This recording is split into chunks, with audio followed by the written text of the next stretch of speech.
You're watching Avenue X, and today I want to talk about, in my opinion, the best Chinese dramas of 2025. That is the 20 episodes drama that aired on the platform Youku plus a satellite television, 反人类报星. This drama has multiple English names, as far as I know, because they have their own version of names at the end of their trailer. But I think currently, on Global, if you check about this drama's news, it's called Man's Inhumanity to Man. And if you've been watching my channel for more than a month, you know I've mentioned this drama multiple times. It really was the best drama of 2025. Let's start with some basic information about this production. It got filed in January 2025. They started shooting in the city of Harbin, which has increasingly become kind of another super popular China tour destination on YouTube, for example, because of its winter landscape and festivals. This is also, unfortunately, the site where back in the 1930s to 40s, the Japanese Imperial Army built their human experiment facilities. Then the drama went live on December the 13th last year on China's National Memorial Day. By any standard of Chinese drama making, that is extremely speedy. This drama is 20 episodes in length, but it's not the typical 45 minutes per episode thing that Chinese dramaland usually does. The opening couple of episodes, 5-6 episodes, are actually much longer. They're usually around an hour and 10 to an hour and 20 minutes. This drama is directed by Suan, which is an artist name of this director, whose real name is Mo Xinchen, and he is actually relatively young in the director realm. He was born in 1989, and he actually graduated from Beijing Film Academy animation major, not the traditional direction or cinematography. Another thing that kind of is attached to his director identity is that he is also the son-in-law of the very famous television director Kong Sheng, who is the best director, the top tier director of the company Zhengwu Yangguang. So he is the director of the story. He is also one of the two writers. The other writer is called Meng Yang, and this person is also a co-writer of, coincidentally, some of my favorite dramas in the last couple of years, including Like a Flowing River, including the one that's done by Lin He, Ultimate Note, including the one directed by Yang Lei and produced by Tencent, Three Body. As for the drama itself, it is talking about Japanese Imperial Army's Unit 731 in Harbin. In the drama's timing, two timelines. One is back in 1940, will take about 90% of the whole drama. So most of the stuff still happens in the past, whereas the 1990 timeline really very sporadically show up throughout the whole timeline of this drama. In terms of casting, the 1940s cast is mainly led by three characters as our perspective characters, played by Jiang Qilin, Yin Zheng, Zhang Yu. It also includes a couple of other important characters, such as the sister to Jiang Qilin's character played by Lan Xia, and many, although not having too much screen time, but highly memorable supporting roles. I think if you watch the drama, you will definitely remember them from this point onwards. For the 1990s timeline, it is mainly talking about one character played by Jiang Qiming. He's based on the real head of the museum in China right now that is specifically dedicated to host all the evidence of what Unit 731 has done. So the 1990s timeline is more like talking about this man back then as a young man, how he started or his journey of doing what he has been doing all his life till now when he's got gray hair, and then his effort is still ongoing. Before I go into talk about the details of the drama itself, I want to quickly introduce you to some historical background. Unit 731 is kind of the finalized name of this branch of the Japanese Imperial Army, or more specifically, Guangdong Army. Japan officially invaded China back in 1931, and by the time 1932, they've already started biochemical warfare kind of research using Chinese civilians as materials. In 1936, the physical structure, the whole compound, got built that was later known as Unit 731 on the outskirts of the city Harbin. And earlier on, it had a different name, the Guangdong Army's Anti-Pandemic and Water Supplying Unit, like has a really complicated and long name. During the drama, when it happened between 1941 and 42, you will see actually the characters from the Japanese army in the drama talking about they finally finalized the name as they are the Unit 731 Army. At the time, Japanese Imperial Army wanted to use viruses, bacteria as a weapon in their attempt to dominate the world. They captured prisoners that includes not only Chinese people, but Russian, Mongolian, Korean people, used them for experiments, injecting people with bacteria, viruses, vivisections on humans without giving anesthesia. And usually when people go into Unit 731, they don't survive a week. And they are referred to within the facility as logs or wood logs, not as humans. One big problem of putting Unit 731 on screen would be actually there's very limited amount of evidence in terms of within the facility exactly what happened. There's very little evidence left due to by the end of the war, when Japan surrendered, Unit 731 destroyed itself completely, including murdering everybody who was still alive at the time. There were only 4 people who escaped that massacre. And counting the history of Unit 731 that has existed for that long, only a few people managed to survive. Also, they happen to be people who actually haven't personally witnessed what happened to experiments, because usually when you get experimented on, you die. You don't survive that. There was one person who was being transported to Unit 731 and escaped en route, so they never actually got to see Unit 731. There are people who work in labor camp that is building Unit 731 but are not used as logs in the facility who survived and told stories. So they probably have heard and seen things, but they never actually got in and know exactly what happens. Even till today, when we actually have a lot of witness account from the Japanese army after war, when they get interrogated and they confessed about what happened and they talk about it, you don't have video evidence, you don't have photo evidence of exactly what those things look like. There's not even an accurate number of how many people actually died at the hands of the doctors in Unit 731, although the estimation right now is between 3,000 and 10,000. And those are the people who were killed one by one, either by intentionally infected with diseases or getting all kinds of horrendous experiments, such as put you in freezing temperature and see how long it takes to completely freeze your arms and then break them, including experimenting on mother and child, how strong the mother's bond is to a child by roasting people alive, create a vacuum and see how human body explode. And Japanese army actually had multiple units that are all similar to Unit 731, and they're spread out in China, not just in Dongbei, but in many other locations, and they all have their own number. But Unit 731 was the most famous one. It's directly run by the person who designed this whole thing, and the worst war criminal, I'd say, in modern history, who actually got away. At the end of the war, a lot of the Japanese war criminals never actually got trialed. In comparison to, say, what happened to the German war criminals, many of them got away, including the people who are responsible for Unit 731. One big reason is that their research data is actually highly valuable, because nobody has done that to humans at that extent previously. And the Japanese war criminals used it as a bargaining chip. I give the data to you Americans and you make sure I don't get killed. Those data were inherited by United States, and just do a little bit of research, you'll know where all that thing went. If you've never heard about Unit 731, after what I've told you, the first thing you probably would think is, then it will be really hard to film it. Because yes, there is still a site, although it got burnt down, almost completely destroyed. The foundation is still there. You can go there these days and you can see how big that compound is and buildings where they are. But then you don't have anything else to go off on. Like I said, there's no survivor. So you have to piece things together, and a lot of those things will have to come from the writer's talent of how do you make sure everything you're talking about is historically accurate. And then, how do you make the story making sense? Not to mention, it's talking about something that's so heavy and painful, not just for Chinese people, but when you think about as humans, it is pretty hard to face that we are a species like this that can do things to ourselves. How hard it is to control everything in your storytelling to not make people feel you are baiting anything or not being respectful. So let's talk about the drama itself. I already briefly mentioned what the story structure is like. Now I want to just go a little bit into more detail about what it's like, so that before you go into the drama, you know what you expect.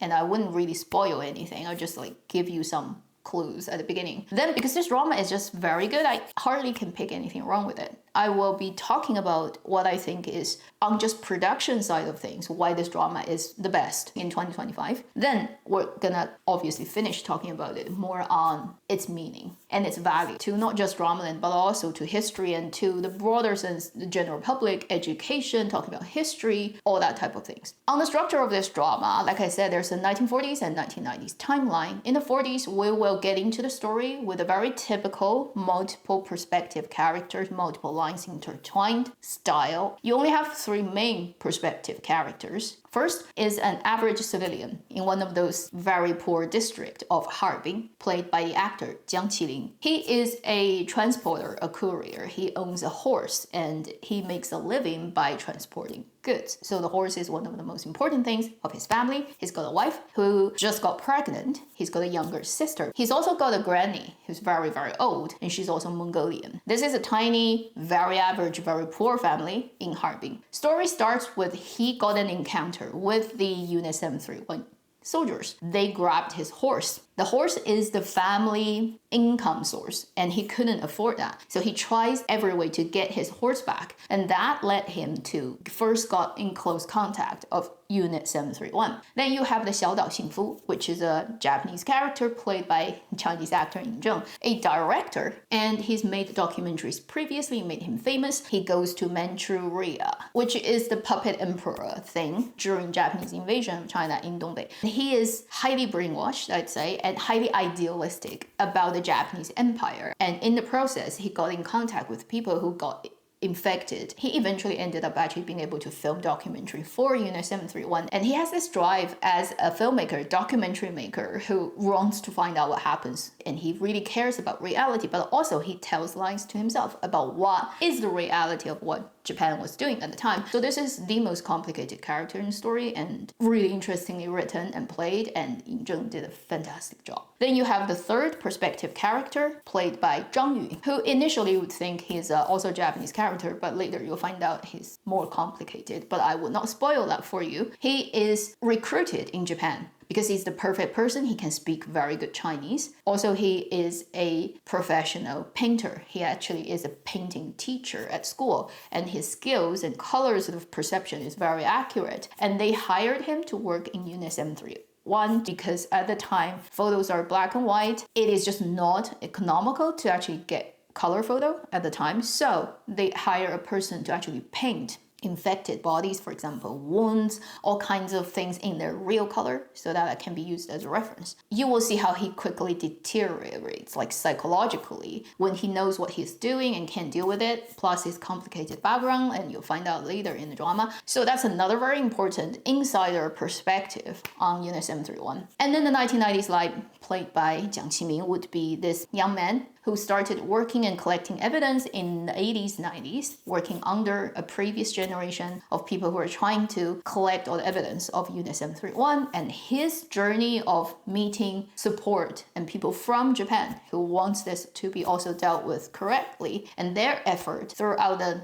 decades to do all kinds of things and even go to a trial in Tokyo and trying to make Japanese government admit and acknowledge and then repent. And that is another timeline that is like 10% of the screen time of our story. They hired some of the best actors to do this drama, and after watching it, it kind of feels like you really cannot pick a better person for that role. Now, on production side first, why this drama is the best. First, generally speaking, on production standard and quality side, this is a top-notch production. As I've said earlier in my other videos, this ranks to like great productions from like HBO or Netflix. It's done very, very professionally and maturely. And from the first second, you kind of understand that the team on this has very good idea about what is the high standard of production these days in the world. That is the combination of script writing, direction, editing, cinematography, sound design, from its title, where every episode gets a title and a different kind of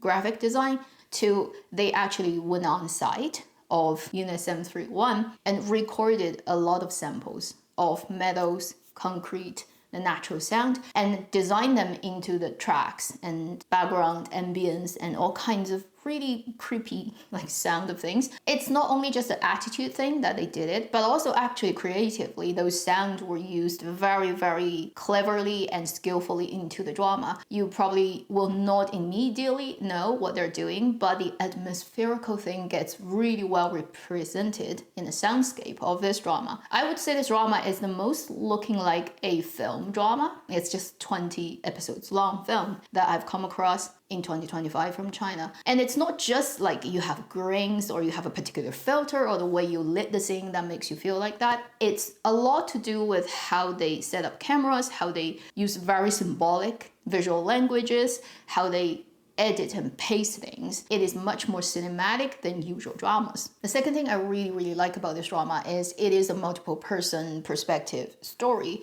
When this type of structure is well done, it gives you the sense of a step and another step on top of each other, and different lines eventually come together. Earlier on, you don't know why this person is doing this until they show up at another person's timeline and you realize, oh, you're looking at a much bigger picture. I always very much enjoy that kind of narrative, but when it's not well done, it kind of is messy. And usually Chinese dramas don't attempt to do that at all because it requires good writing. If you can't do that, they might as well just like pick one person and stick with them. And I think also for the particular story they want to tell for this drama, it's the perfect choice. It also is very testing on the writer's skill. And what can I say? It's a good writer and another good writer and also a good director at the same time. So if you're someone who's really fond of multiple storylines crossing each other, you know, like the beginning of Lost, for example, you will like this drama. Third thing, shockingly great and unexpected great performances. Although this drama actually has a lot of Japanese actors. For example, a lot of the soldiers, a lot of those would speak long dialogue in Japanese actors are actually Japanese. In the drama, there's also a very big number of actors who play essential roles in this drama, who have from beginning till the end screen time are actually Chinese people. Some of them are so good and their Japanese are so good and their mannerism is so Japanese that you don't even realize they're not Japanese until you look at the credit. You're like, oh my god, that's a Chinese person? Seriously? Wow. Some of them are too famous, for example, Inhumanity, to not let you know he's Chinese who plays a Japanese person. But other people such as Antian, for example, Vivian, who's not that famous, but if you watch a lot of Chinese dramas, you would know she's from 都挺好 and many other dramas previously. She actually has done romantic idol dramas and she's been around for a few years. Yet she plays a Japanese character in the drama who happens to be able to not just speak Japanese, but heavily Japanese accented Chinese and a little bit Korean. And her role is, I will not spoil it for you, but it will break your heart. And then there's this young soldier who is based on real historical person who is the young, sort of youngster troop, like their version of Boy Scout of the Unit 731 as a teen who got to Unit 731 played by, again, a Chinese actor that previously I have no idea of, and I thought he's Japanese because he even like vibes very Japanese, and then I found this Chinese person. I'm like, wow. And there are many, many other people like that, and they do it so well that it's kind of really impressive, but also it kind of shows if you really want to do something. When there's a will, there's a way. It's just usually for production, nobody bothers to put that much effort in to get this type of thing done. But I think because Unit 731 is so heavy and so important to Chinese people, when they made the drama, they decided we're gonna take the difficult route. We're gonna say, if you want to take on this role, you have to learn it and you have to be able to speak it convincingly good enough. Otherwise, we won't be able to film it. It's all original voice. There's no dubbing. If you can't do it, you can't play this role. Proper actor. You know, that's like the attitude you want from professional people doing their job. Then the leading couple of actors, they also give you great performances. Particularly, I'd say Zhang Yu probably comes out on top, just because probably it's easiest to empathize with him, but also seeing his journey, and he's the most tortured psychologically character, and he just plays out that decline, that line of how he got destroyed so beautifully. And he is one of the best actors in cinemas and also in dramas these days. Really, I cannot think of a better actor to be that role. In Zheng also is really good because he's that dramatic persona who can really make it work, and also he's deep in anime world. So for him to do a Japanese character, it can be actually, although you know he's Chinese, right?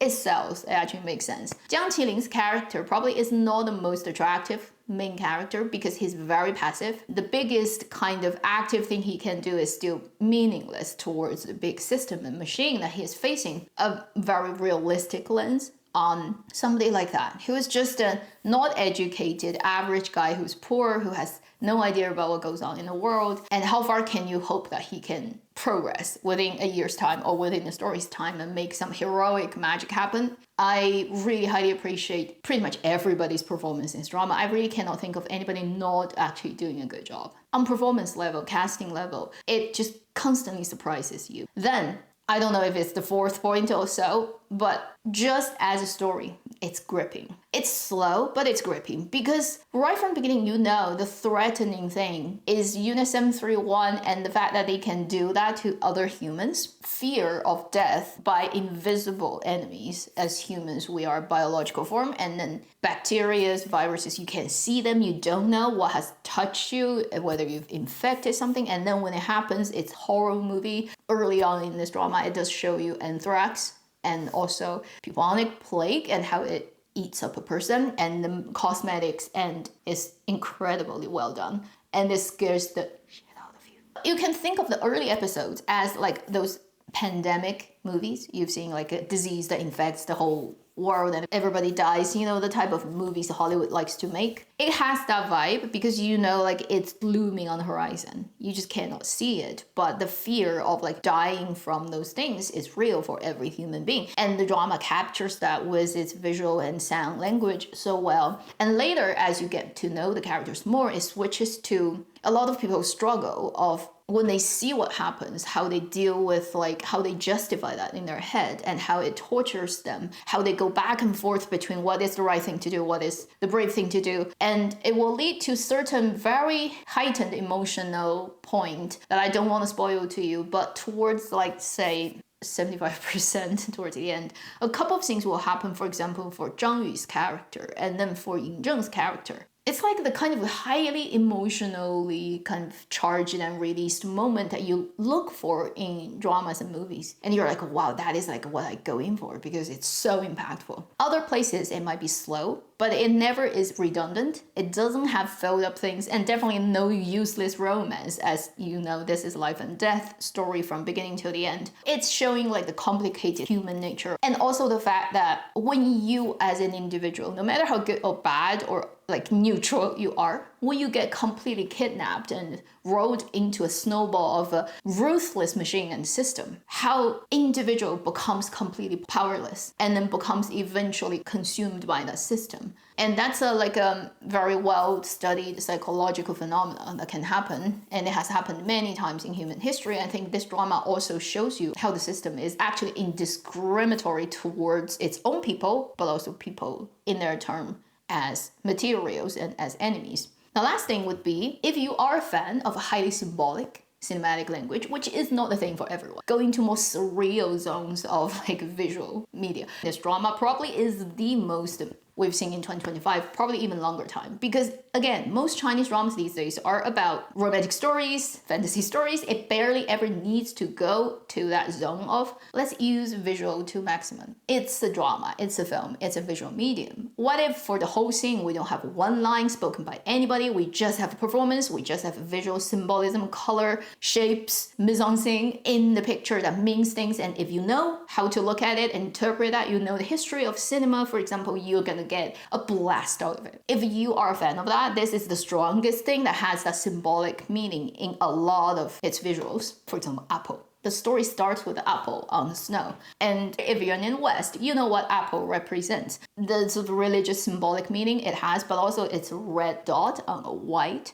And actually a red dot on a white background shows up multiple times in very imaginative ways in this drama. It just shows you that's literally a Japanese flag. Most Chinese movies don't even go to that symbolic kind of zone, but this drama goes crazy. And also it has an artist character in the main three actors. Sensitive kind of imagination gets actually used to maximum in the drama, where he often goes into a kind of mental zone when it's not real, but he sees a version of it, and with his sensitivity of shape and color, his brain gives him pictures that is just such a perfect device for this drama, because a lot of cruel things cannot really be filmed and actually go through censorship. For example, you can't film a person being vacuumed and explode. Computer graphics, what we can do these days, it just creates this surreal zone in this very realistic drama. And it's just such a clever way of creating the feel, effectively give you that emotional impact. Now, finally, I want to talk about the importance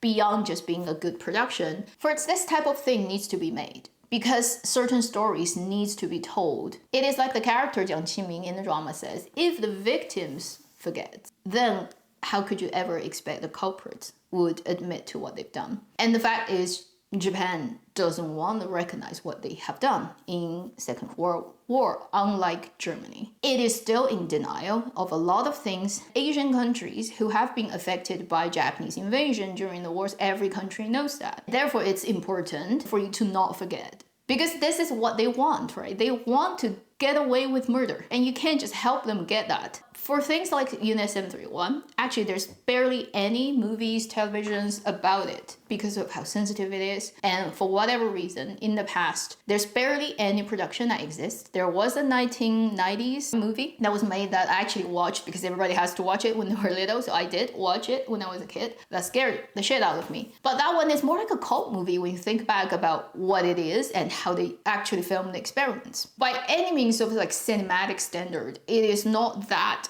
mature and well done a production, and it's too old, and these days it's impossible to expect people to watch that old thing, and then you don't have anything else to go off on. So this drama comes out and it really fills that gap, and it happens to be also filling it with great artistry and great completedness. I'm just like really happy that it exists, and in that sense it has great value. The second great meaning is it gives you so many perspectives of people who are affected by militarism during the time. It is not a simple two-dimensional depiction of Japanese people, all bad people, Chinese people, all good people. It shows so many different types of people who are Japanese, who are Chinese, who are Chinese Japanese. They have their personal aspiration, like the director from Japan who just wants to make himself the famous director in the world, and in a way even the Japanese empire dream to this person is his vehicle of getting famous. And that's a very realistic perspective, but you see him ending up in this thing and how it kind of destroys him too. You see completely innocent girls like the Vivian actress played character who just comes from very poor background, and because there's no perspective of her having a good life within Japan from her social class, she get recruited, put to northeastern China, hoping that she's gonna be the soldiers for the Japanese empire to open new land for their great empire. She got sold that idealism, which is completely a lie, and then immediately got destroyed by it. Then obviously you also see civilians of Chinese people, just average person trying to survive. You also would see businessmen who are mostly just caring about making money, but on the side they also help people, and they kind of place that's a gray zone of they know what is the right thing to do, but also they have to survive. This drama is thought through, and it's always standing on the angle of criticizing the crimes of Japan's militarism and how it just destroys indiscriminatorily both the Japanese people, whether it's the soldiers or the women that are recruited, and places they occupy, and the civilians over there. That is a very restrained, but I think right attitude of looking at history from that angle. Because it's pointless to say, we're just gonna make all the bad people super bad, they're big bad dragons, or we're all good, we're gonna fight it. That's like second grade reading material. We're looking at a much more complicated and real people made up painful human history. When you think about it from a human species perspective, right? That crime committed goes way beyond us against them as two nations. So I think the drama is taking that really, really correct perspective that I was worried earlier on that they can't just stand on the right line and do this. This is walking a very thin line, and if you fall, it's like really bad. Yet this drama just skillfully walked through fire and did brilliantly. And the last thing, just from my own perspective, you see a huge tall lighthouse among a sea of like poop. And you're like, oh, there's still hope. There are people who are willing and can and are dedicated to do proper stuff. So despite all the disappointment, and 90% of the time every year I'm just ranting about dramas I watch and feeling like, why does it happen like this? Why can't people do things better? Very occasionally, but thankfully, things like 反人类暴行 shows up, it gives you a ding. It's like, no, don't lose hope. There's still good people, good things, and when the time is right, the right seed would bloom, and it's like the most incredible flower you didn't see coming. I would highly recommend you go and find this drama. I would highly recommend you, if you can find a high definition version with like proper subtitles, then download it. So that should be the end of this video. Thank you for watching Avenue X. I'll see you in my next video. Meanwhile, live long and happy drama watching.